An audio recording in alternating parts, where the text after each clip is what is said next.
Alright guys, I'm going to show you how to easily take the music off of your iPod and put it onto your computer. This is for Mac users. Okay, let's just get right into it. The first step is going to be to plug in the iPod to your computer. I'm using my 30-pin iPod to USB-C cable, and I'll put this down below so you can check that out. It just makes life easier. Alright, back to it. Alright, so I've named it 128 gigabytes because this is a flash modded iPod. But if yours is a regular stock iPod, it'll just say iPod. This is mine right here. So it's connected to the computer. Now, I'm going to double click on it and I'm going to open it up, okay? So as it stands, I can't simply drag music off of my iPod onto my computer. It won't let me. But this is what you need to do. And I'll put this on the screen, but you need to press Command, Shift, and period.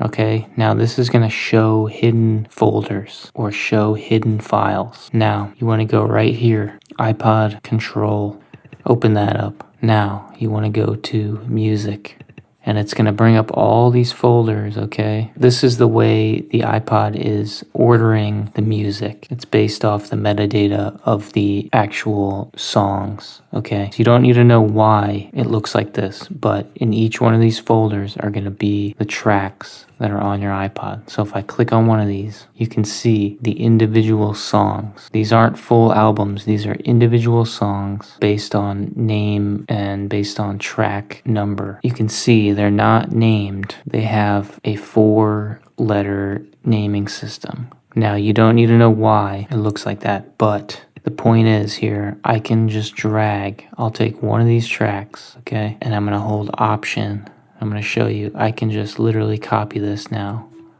off of the iPod onto my desktop. Now, it's still named BIHW, but I'm going to show you then that when I take this copy and put it into iTunes, it will show up with all the metadata. Also, as a side note, these all have album artworks, okay? So if you have the album artwork, it will come with, and all the metadata will come with the music that you just put on your computer. Okay, so let me get set up, and then I'm going to use this track as an example. Stay tuned.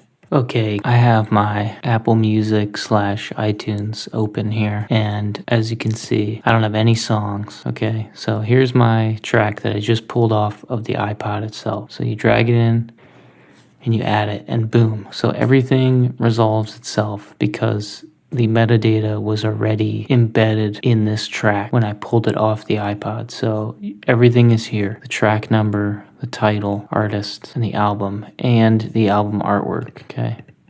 Here's the get info. So here's everything. The artwork, everything's in here. So I can play this from iTunes. I can play this track from my desktop. I can put this on a different iPod. So that's showing you how to get tracks onto your desktop and back into iTunes to show you that the metadata will resolve itself and everything will be there. So let me just go back to the iPod for a few seconds. So, alright, so I showed you one track as an example. Now I'm going to show you what you would do to get all of the music off. And I'm going to recommend putting it all into Apple Music, iTunes first before you do anything else, such as putting it on an external hard drive to back up. And I'll explain that a little later. But this is what it's going to look like putting all of the music into iTunes, Apple Music. So you're going to open up the iPod and you're going to do the same thing, Command Shift period, then go in iPod control and then go into music. So what you're going to have to do is you're going to go one by one, folder by folder. You're going to open the folder and you're going to select all, Command A, and you're going to drag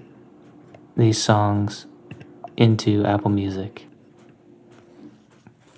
Since you're dragging about 150 plus songs at a time, it's going to process. And you can see here that it's all going to start populating with the correct metadata and information. So while that's importing, I'm going to go back here. And so you're just going to do that for every folder. I tried it. You can't just drag in a folder. You have to open up the folder, Command A, and drag it into the Songs tab of Apple Music, iTunes. And you're just going to go through every folder and do that until you're done. I'm going to go ahead and eject this. And so you can see there's different artists and it's not full albums. This is like parts of an album for each of these artists. But once you go through all the folders, which you have to do, then you will have the full album and everything will be in order because they're mixed up in all these different F folders. That's just the way they do it. So again, I recommend doing this first, putting it into iTunes. One, because now you can, once everything's perfect, once you go through all the metadata by hand and make everything perfect, then you can go ahead and put it on an external hard drive if that's what you want to do. And I will show you that in the next clip. I'll show you all of my music backed up on my external hard drive and why